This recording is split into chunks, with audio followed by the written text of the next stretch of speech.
Trouble, walked in over glass, stranger near trouble when the time has passed.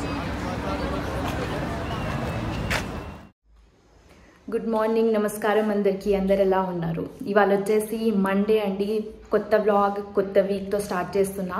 Shifting అలాగే school close అదంతా అయ్యేసరికి 3 weeks చాలా disturb అయింది.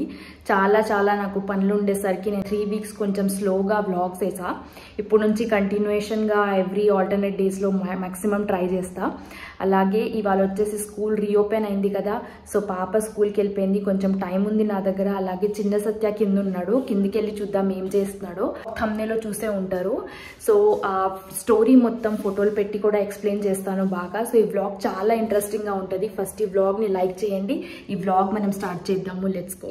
ముందు సత్యాన్ని క్యారీ చేసుకొని నేను వ్లాగ్ చేసేదాన్ని కదా, ఇప్పుడు నేను చేయలేను. ఎందుకంటే చేస్తే కింద మొత్తం ఇలా టర్న్ అయిపోయి కిందికి వెళ్ళిపోతానని చెప్తాడు సత్య. అందుకే నేను ఈ మధ్య ఇలా కూర్చొని చేస్తున్నా. సత్య హాయ్ చెప్పి నాన్న అందరికీ హాయ్ నమస్కారం అని చెప్పు. ఇగో చూసారా, 2 మినిట్సే. దాని తర్వాత ఇంకా క్రాలింగ్. సత్తి సత్తి సత్తి సత్తి సత్తి సత్తి సత్తి హాయ్ చెప్పి. చిన్న ఫ్లై ఉంది కదా, ఆ ఫ్లై ఎక్కడికి వెళ్తుంది అది కాన్సన్ట్రేట్ చేస్తున్నాడు. బుడ్డి అక్కడ చూడు, బుడ్డి బుడ్డి బుడ్డి బుడ్డి బుడ్డి బుడ్డి బుడ్డి బుడ్డి బుడ్డి బుడ్డి బుడ్డి బుక్క.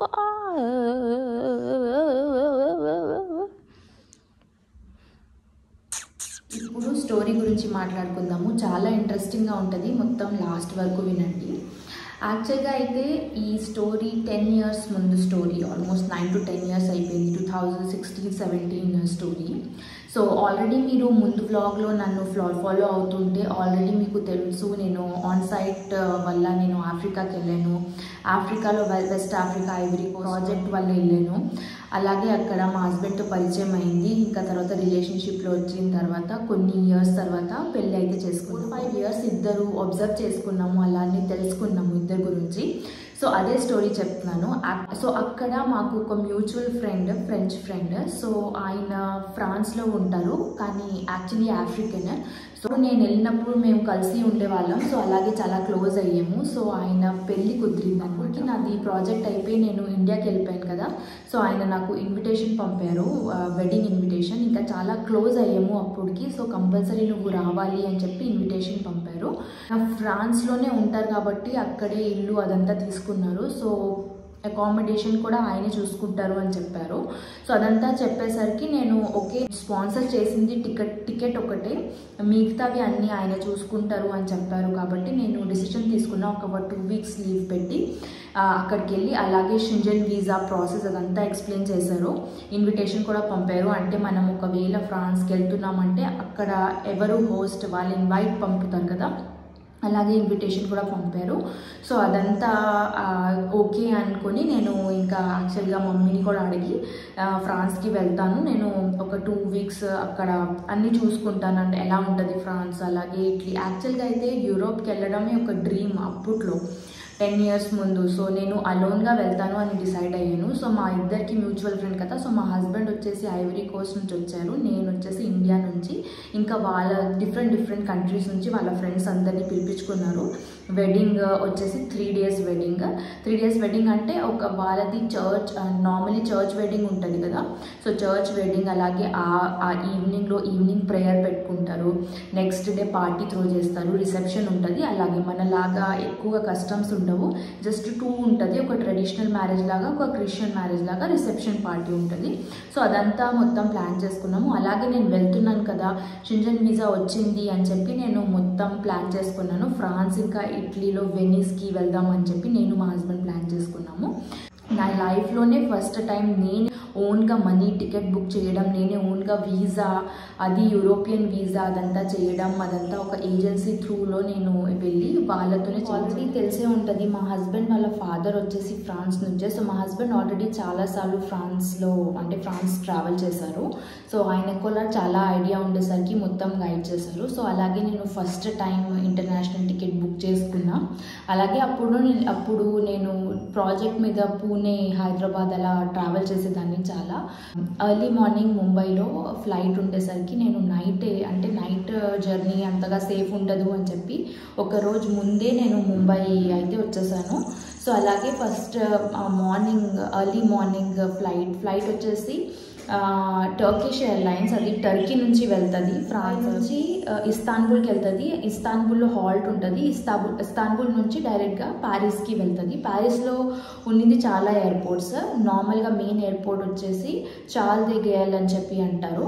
సో ఆ ఎయిర్పోర్ట్ డైరెక్ట్గా వెళ్ళిపోతే అక్కడ నుంచి వాళ్ళ హౌస్ ఒక 1.5 hour, అంటే మనకి ఇండియాలో ఎలా ఊబర్ అదంతా ఆన్లైన్ ట్యాక్సీస్ ఉంటాయి కదా, అక్కడ కూడా ప్యారిస్లో కూడా మనం వెళ్ళంగానే జస్ట్ ఆర్డర్ చేస్తే ఆ ట్యాక్సీ వచ్చేస్తుంది. సో మా హస్బెండ్ ఆల్రెడీ నాకన్నా 2 days ముందే వెళ్ళిపోయారు. వాళ్ళకి చాలా క్లోజ్ ఫ్రెండ్ కదా, సో హెల్ప్ చేయడానికి. సో నేను వెళ్ళే రోజు అయితే ఆయన వచ్చారు, ఎయిర్పోర్ట్కి పికప్ చేసుకున్నారు. అలాగే వెళ్ళిపోయాము. ఆ రోజే నేను వెళ్ళంగానే ఆ రోజే ఈవినింగ్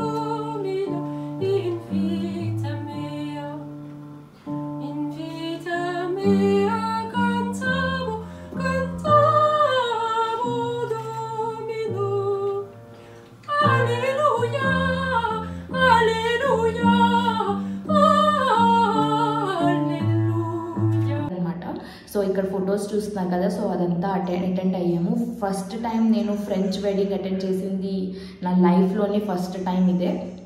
సో నేను చాలా హ్యాపీ ఫీల్ అయ్యాను. వాళ్ళ ప్రేయర్ చేసుకున్నారు, ఒక 1 hour ప్రేయర్ అయింది, బ్లెస్సింగ్స్ ఇచ్చారు. అలాగే మొత్తం ఫ్రెండ్స్ని పిలిపించారు కదా, సో వాళ్ళు స్నాక్స్ అదంతా ఇచ్చారు. అప్పటికి ఈవినింగ్ అయిపోయింది. మ్యూజిక్ అదంతా పెట్టారు, మాట్లాడుకున్నాము, తెలుసుకున్నాము. నేను అందరినీ మా హస్బెండ్ వచ్చేసి నన్ను అందరినీ పరిచయం చేశారు. వాళ్ళంతా ఫ్రెంచ్ మాట్లాడతారు. అప్పట్లో నాకు ఫ్రెంచ్ కూడా రాదు, సో ఇంగ్లీష్లోనే పరిచయం అయ్యింది. వెళ్ళే ముందు నేను ఎప్పుడైతే హైదరాబాద్లోనే ఉన్నాను, మన ఫ్రెండ్ ఎవరికైతే పెళ్లి జరుగుతుంది అతను నాకు యాక్చువల్లీ మెసేజ్ చేసేసి నీ రింగ్ సైజ్ నాకు పెడతావా, నేను యాక్చువల్గా అంటే వచ్చే గెస్ట్ అమ్మాయిలందరినీ రింగ్ గిఫ్ట్ చేస్తున్నాను, రిటర్న్ గిఫ్ట్ లాగా. సో నేను నీ రింగ్ సైజ్ పంపమని చెప్పారు. నాకు అర్థం కాలేదు. నార్మలీ వాళ్ళ కల్చర్లో మేబీ పెడతారేమో అని చెప్పి నేను నా రింగ్ సైజ్ పంపాను. యాక్చువల్గా ఇదంతా ప్లాన్ చేసింది వాళ్ళు బెస్ట్ ఫ్రెండ్స్ కదా, సో మా హస్బెండ్ ఇంకా ఆయన కలిసేసి ఆల్రెడీ నేను వచ్చే ముందే నా రింగ్ సైజ్ తీసుకున్నారు. వాళ్ళు అదంతా కూడా డిస్కస్ చేసుకున్నారు, ఎలా ప్రపోజ్ చేయాలి అదంతా కూడా. నాకు అసలు ఏం ఐడియా లేదు. నేను జస్ట్ బ్లైండ్లీ పెళ్ళి కోసం వెళ్తున్నానని చెప్పి నేను వెళ్ళిపోయాను. అలాగే ఫస్ట్ డే అయిపోయింది కదా, సెకండ్ డే వాళ్ళ మ్యారేజ్కి మేము కొన్ని షాపింగ్ చేయడానికి ఆ రోజే ప్యారిస్లోనే చాలా పెద్ద షాపింగ్ మాల్ కాత్రతా అని అంటారు. ఇక్కడ ఫొటోస్ చూపిస్తున్నాను కదా, సో ఈరోజే నైట్ వాళ్ళ రిసెప్షన్ పార్టీ. సో మార్నింగ్ వాళ్ళకి కొన్ని కావాలి, ఇంకా మాకు కూడా కొంచెం షాపింగ్ చేద్దామని చెప్పి షాపింగ్ మాల్స్ ప్యారిస్లో మార్నింగ్ టైం ఎంత బ్యూటిఫుల్గా సీనరీ అదంతా నేను చూసేసరికి చాలా హ్యాపీ ఫీల్ అయ్యాను. అంటే అది ఒక డ్రీమ్ డెస్టినేషన్ చాలా మందికి ఉంటుంది కదా, సో నేను మొత్తం డ్రీమీ లాగా నాకైతే ఫీల్ అయింది. సో చాలా ఫొటోస్ దిగాము. అదంతా అయిపోయేసరికి ఈవినింగ్ అయిపోయింది. ఈవినింగ్ డైరెక్ట్గా ఇంటికి వెళ్ళి రెడీ అయిపోయి డైరెక్ట్గా వాళ్ళ రిసెప్షన్ పార్టీకి అయితే వెళ్ళిపోయాము. సో రిసెప్షన్ పార్టీలో కూడా చాలా, అంటే వాళ్ళు రిసెప్షన్ ఎలా ప్లాన్ చేసుకున్నారంటే మొత్తం సంగీత్ మనకి ఎలా ఉంటుంది, డిఫరెంట్ వాళ్ళు వచ్చేసి డాన్స్ చేయడం, పాటలు పాడడం, ఎక్స్పీరియన్సెస్ షేర్ చేయడం. Waking in a trouble, walking over glass, stranger near trouble when the time has passed.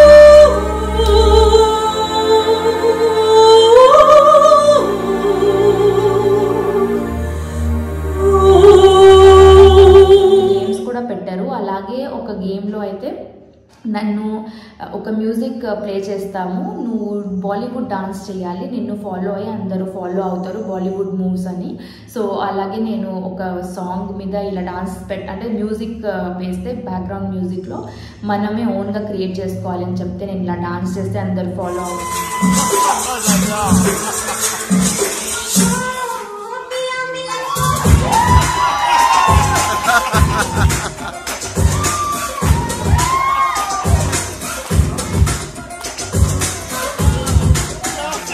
So చాలా బాగా నాకు నచ్చింది అండ్ చాలా ఫన్గా ఉంది. సో ఆల్మోస్ట్ మిడ్ నైట్ వరకు డిన్నర్ అదంతా కూడా అక్కడే చేసుకున్నాము. ప్యారిస్లో అయితే చాలా ఎక్స్పెన్సివ్ ఉంటుంది రిసెప్షన్ పార్టీ, సో అందుకే ఎక్కువగా ఇంట్లోనే ప్రిఫర్ చేస్తారు. బయట చేసినప్పుడు లిమిటెడ్ టైంకి స్లాట్ బుక్ చేస్తారు. ఎక్కువగా టైం మనం ఎక్సీడ్ కూడా చేయలేము, 11 అంటే 11కి ఆపేయాలి. సో అలాగే వీళ్ళు ఒక ప్లేస్ మొత్తం రిసెప్షన్ హాల్ లాగా చిన్న ప్లేస్ చేశారు. ఎక్కువ గెస్ట్ కూడా రాలేదు. మ్యాక్సిమం నాకు తెలిసి 25 to 30 మెంబర్సే ఉంటారు. చాలా క్లోజ్ ఫ్రెండ్స్ని పిలిపించారు. సో అలాగే నేను చాలా లక్కీ ఫీల్ అయ్యాను ఫస్ట్ టైం చూసినందుకు. అలాగే ఎంజాయ్ అంటే ఒక డిఫరెంట్ ఎక్స్పోజర్ వచ్చింది. సో అదంతా అయిపోయేసరికి నెక్స్ట్ డే మార్నింగ్ మేమైతే ఇటలీకి వెళ్ళిపోయాము. ఇటలీ వెనీస్ ఎప్పుడో నాకు బకెట్ లిస్ట్లో ఉంది. సో కంపల్సరీ నేను వెనీస్కి వెళ్దాము అని చెప్పి మా హస్బెండ్తో ఆల్రెడీ నేను డిస్కస్ చేసుకున్నా. సో అలాగే ప్యారిస్లో ఉన్నప్పుడే అక్కడ నుంచి డొమెస్టిక్ ఫ్లైట్స్ వెళ్తాయి. డైరెక్ట్గా ఫ్లైట్ బుక్ చేసుకొని వెనిస్కి వెళ్ళిపోయాము. వెనిస్లో ఎంత బ్యూటిఫుల్ అంటే మొత్తం వాటర్లోనే మొత్తం బోట్ అంటే మీన్స్ ఆఫ్ ట్రాన్స్పోర్ట్ బోట్ ఉంటుంది. అలాగే మొత్తం రిసార్ట్స్ హోటల్స్ కూడా మొత్తం వాటర్లోనే ఉంటాయి. వెనిస్ మొత్తం వాటర్లోనే ఆ సిటీ మొత్తం ఉంది. సో చాలా బ్యూటిఫుల్గా ఉంటుంది. మంచి బ్యూటిఫుల్ ఐలాండ్స్ ఉంటాయి. అలాగే డిఫరెంట్ యాక్టివిటీస్ ఉంటాయి, ప్యాకేజెస్. సో అలాగే ఒక ప్యాకేజ్ తీసుకొని మొత్తం వెనిస్ చూసాము. ఇంకా నాకు ఉన్న లీవ్లో మొత్తం లీవ్స్ అయిపోయినాయి. బ్యాక్ వచ్చేసాము. సో బ్యాక్ వచ్చిన తర్వాత ఇంకా 2 days ఉంది కదా అని చెప్పి నెక్స్ట్ డే ఐఫిల్ టవర్కి వెళ్దాము అని చెప్పి వెళ్ళాము. అప్పటికి కొంచెం స్నోఫాల్ అవుతుంది. ఇట్లోనే మళ్ళీ నెక్స్ట్ టైం ఎప్పుడు వస్తానో నాకు తెలియదు కాబట్టి నేను కంపల్సరీగా ఐఫిల్ టవర్ చూడాలి అని చెప్పి నేను వెళ్ళాము. నేను మా హస్బెండ్ వెళ్ళాము. చాలా బ్యూటిఫుల్ అంటే చూడంగానే నేను అయితే నిజంగా I fell in love with that tower. ఎంతో బ్యూటిఫుల్గా ఉంది. అలాగే వింటర్ ఉండేసరికి ఇంకా ఎక్కువ బ్యూటిఫుల్. ఆ రోజే ఎవరో ఫ్రెంచ్ ఆర్టిస్ట్ చనిపోయారని చెప్పి మొత్తం లైటింగ్స్ పెట్టేసి షైన్ అవుతుంది టవర్. సో అలాగే మొత్తం ఐఫిల్ టవర్కి వెళ్ళినప్పుడు మనం పాసెస్ తీసుకొని పైన వరకు వెళ్ళొచ్చు. అక్కడ నుంచి మొత్తం వ్యూ కనిపిస్తుంది. సో అక్కడ నుంచి మొత్తం ప్యారిస్ సిటీ వ్యూ మొత్తం చాలా బ్యూటిఫుల్గా ఉంది. సో అదంతా చూసారు. నాకైతే నిజంగా డ్రీమ్ వరల్డ్ లాగే అనిపించింది. సో అక్కడ నుంచి మొత్తం వెనకాల మొత్తం రివర్ ఉంటుంది కదా, రివర్ లేక్ లాగా ఉంటుంది ఆ వ్యూ. తర్వాత బైనోక్యులర్స్ ఉంటాయి. ఆ బైనోక్యులర్స్ నుంచి మొత్తం జూమ్ చేసి కూడా మనం చూసుకోవచ్చు.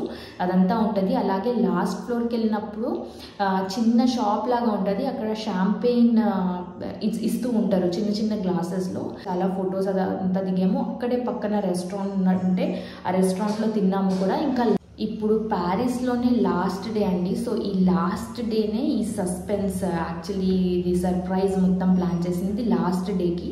సో లాస్ట్ డే యాక్చువల్గా నేను మా హస్బెండ్ మార్నింగ్ అగైన్ షాపింగ్ అంటే బయట చూడడానికి సైట్ సీయింగ్కి వెళ్ళినప్పుడు వాళ్ళ ఫ్రెండ్ వచ్చేసి వాళ్ళ ఇంట్లోనే ఒక మొత్తం క్యాండిల్ లైట్ డిన్నర్ లాగా మొత్తం సెటప్ చేశారు. ఇక్కడ చూస్తే టేబుల్, చీజ్, ఫ్రాన్స్ వాళ్ళు ఎక్కువగా చీజ్ తింటూ ఉంటారు కదా. So different type of cheese, అలాగే ఫ్లవర్ పీటల్స్.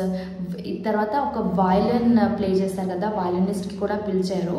సో అదంతా నాకు తెలీదు. మేము రాగానే డైరెక్ట్గా నేను నా రూమ్కి వెళ్తే నా రూమ్ మొత్తం డెకరేటెడ్ ఉంది. సో నేను షాక్ అయ్యాను చూడంగానే ఏంటి ఇదంతా మొత్తం బ్యూటిఫుల్గా డెకరేషన్, క్యాండిల్స్, అలాగే వయలిన్ ప్లేయింగ్ అదంతా చూడంగానే నేను షాక్ అయ్యాను, ఎమోషనల్ ఫీల్ కూడా అయ్యాను. సో అప్పటికి నాకు డౌట్ వచ్చింది. సో మా హస్బెండ్ వెనకాల నుంచి మొత్తం సూట్ అదంతా వేసుకొని వచ్చి ఇంట్లో రింగ్ పెట్టుకున్నందుకు కూడా నాకు తెలీదు. నాకు అసలు ఐడియా లేదు అలా అక్కడ ఏమైనా జరుగుతుంది అని చెప్పి. సో నేను నేను చాలా కన్ఫ్యూజ్ ఫీల్ అయ్యేసరికి ఆ రింగ్ ఓపెన్ చేసి అలా టేబుల్లో పెట్టేసరికి నేను ఫుల్ ఎమోషనల్ అయ్యాను. ఎందుకంటే ఈ లైఫ్లో ఉన్న చాలా beautiful moment. Every girl dream ఏంటంటే ఒక మ్యారేజ్ ప్రపోజల్. మ్యారేజ్ అనేది జరుగుతుంది, కానీ మ్యారేజ్ ముందు ఆ man should be able to propose officially propose చేస్తే అది వేరే, అంటే ఆ మెమొరీ అనేది చాలా డిఫరెంట్ ఉంటుంది అని చెప్పి నేను చాలా ఎమోషనల్ ఫీల్ అయ్యాను. యాక్చువల్గా అయితే నేను ఏడవడమే స్టార్ట్ చేశాను, టీయర్స్ వచ్చేసాయి. ఎందుకంటే నేను అసలు ఇదంతా జరుగుతుంది అని చెప్పి నేను లైఫ్లో కూడా అనుకోలేదు, డ్రీమ్స్లో కూడా అనుకోలేదు. సో సడన్గా రింగ్ చూసేసరికి నేను బ్లాంక్ అయ్యాను యాక్చువల్గా. So full tears. So officially నన్ను అడగడానికి భయపడ్డారు, ఎందుకంటే ఇంట్లో నాకు తెలీదు ఒప్పుకుంటారా లేదా అని చెప్పి. కానీ రింగ్ అయితే ఇచ్చారు, రింగ్ పెట్టలేదు కూడా, జస్ట్ ఇచ్చారు. ఇచ్చి జస్ట్ నేను అదంతా ప్లాన్ చేశాను, చేద్దామని అనుకున్నాను. సో చేస్తున్నా. అలాగే ఒకవేళ మీ ఫ్యామిలీలో ఒప్పుకుంటే కంపల్సరీగా ఐ విల్ మ్యారీ యూ అని చెప్పారు. నేను చాలా హ్యాపీ ఫీల్ అయ్యాను, ఎమోషనల్ ఫీల్ అయ్యాను. ఎందుకంటే ఫ్యూచర్ అనేది ఎవరికి తెలీదు, కానీ ఆ మూమెంట్ అనేది చాలా స్పెషల్ అయితే నాకు అనిపించింది. నెక్స్ట్ డే మార్నింగే నా ఫ్లైట్ కూడా, ఎర్లీ మార్నింగ్ 4 o'clockకి నేను వెళ్ళిపోవాలి. సో అదంతా మేము మాట్లాడుకున్నాము. వాళ్ళ ఫ్రెండ్ యాక్చువల్గా మా మ్యారేజ్లో చాలా క్రూషియల్ రోల్ కూడా ప్లే చేశారు. ఎందుకంటే ఫ్రెండ్ వచ్చేసి సైకాలజీ చదువుకున్నారనమాట. సో ఎవరికైనా చూసి ఫేస్ రీడింగ్ చేస్తారు కదా. సో నన్ను చూసి నేనే మా హస్బెండ్కి కరెక్ట్ అని చెప్పి ఆయనకి అనిపించింది.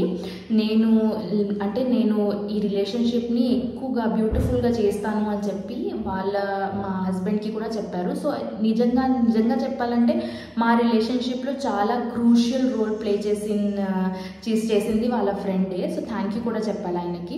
అలాగే ఇదంతా చాలా బ్యూటిఫుల్గా ప్లాన్ చేశారు. ఆ రోజు నైట్ మేమంతా కలిసేసి డిన్నర్ చేసుకున్నాము. నెక్స్ట్ డే మార్నింగ్కి 4 o'clockకి నా ఫ్లైట్. సో 4 o'clockకి నేను ఇంకా రెడీ అయిపోయి వచ్చేసాను. కానీ ఆ రింగ్ తీసుకున్న తర్వాత నాకు ఒక గిల్ట్ ఫీలింగ్ కూడా వచ్చింది. ఎందుకంటే నేను తీసుకున్నాను, మేబీ ఫ్యూచర్లో ఇది అవ్వకపోతే నేను చాలా ఫీల్ అవుతాను అని చెప్పి. అయినా కూడా ఇదంతా జరిగింది అంటే maybe God is telling me that he is the right person అని చెప్పి పాజిటివ్గా తీసుకొని ఇంకా నేను వెనక్కి ఇండియాకి వచ్చేసాను. దాని తర్వాత ఇంకా మీకు తెలిసిందే నేను ఎలా మమ్మీని ఒప్పించాను. ఇదంతా నేను ఆల్రెడీ ఒక సెపరేట్ వీడియో చేశాను. సో ఇదే అండి, ఇలా ప్రపోజల్ ప్యారిస్లో జరిగింది. సో మీకు ఈ స్టోరీ బాగా నచ్చింది అని అనుకుంటున్నాను. ఒకవేళ మీకు నచ్చినట్లయితే కంపల్సరీగా షేర్, సబ్స్క్రైబ్, లైక్, కామెంట్ అన్నీ చేయండి. అలాగే త్వరలో న్యూ వ్లాగ్, న్యూ ఎక్స్పీరియన్స్తో కలుసుకుందాము. Until then, bye.